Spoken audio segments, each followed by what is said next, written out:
जन्मों के पुण्य उदय होते हैं तो आपको मौका मिलता है कि आप महाकुंभ में आकर डुबकी लगाएं। कहते हैं कि जब संत स्नान कर लेते हैं तो वो सिर्फ जल नहीं रहता है, वो अमृत हो जाता है।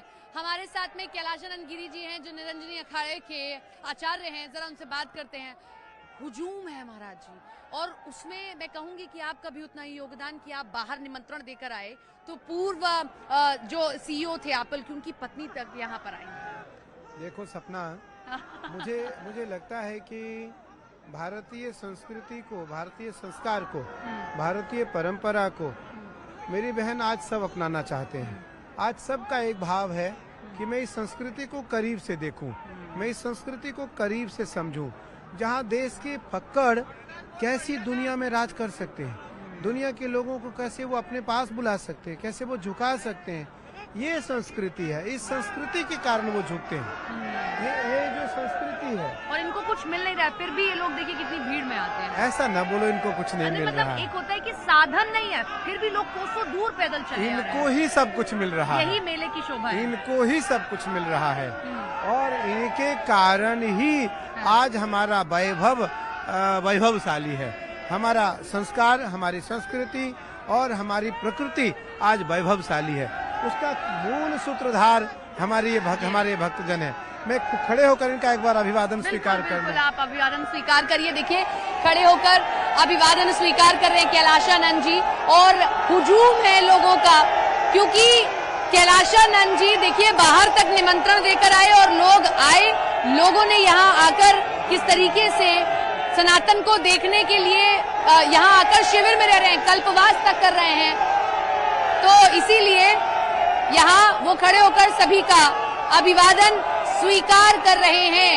कैलाशानंद गिरी जी बाहर भी गए, बाहर जाकर भी उन्होंने निमंत्रण दिए कि आइए और देखिए संस्कृति को, और संस्कृति देखते हुए इस सबसे बड़े मेले को न केवल देश का बल्कि दुनिया का एक सबसे बड़ा, सनातन की सबसे खूबसूरत तस्वीर देने वाला मेला। आचार्य जी, सब चर्चा कर रहे हैं कि ऐसा क्या स्टीव जॉब्स की पत्नी को दिखा कि वो यहाँ आई। आपने उनको मतलब पट्टा भी पहनाया, नाम भी उन्होंने अपना कमला रखा। कुछ उनके बारे में बताएं कि जो उन्होंने सनातन में देखा और वो यहाँ खींची चली आई। सपना, देखो वो दुनिया की सबसे भौतिक वैभवशाली परिवार में से एक परिवार है दुनिया की,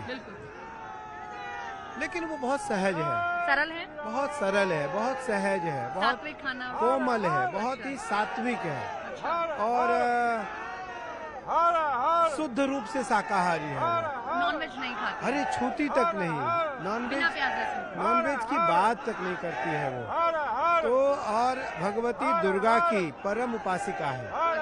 मेरी माई को अगाध स्नेह करती है, माई को मानती है, और मैंने जो उसे प्रतिमा दिया है माई की, उस प्रतिमा को अपने साथ रखती है।